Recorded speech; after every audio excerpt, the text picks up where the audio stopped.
bahay. So, ito yung bukid namin. So, this is my bukid's life. Alam niyo ba, mas masaya ang buhay sa remote areas compare doon sa Makasiti. Kasi bukod sa tahimik, peaceful yung buhay, sariwa yung hangin, of course, then makakapagtanim-tanim ka ng kung ano. Malaki na pala yung puno ng mangyom na pinatanim ko kay Papa. Ito kami ngayon sa bukid, Gray. Naguli kami. Namula na ako guys. Kasi sobrang init dito. So, ayan.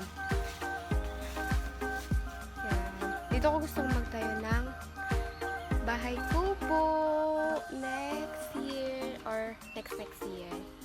So, ayan. Dito ko gusto magbalak magtayo ng bahay kubo namin.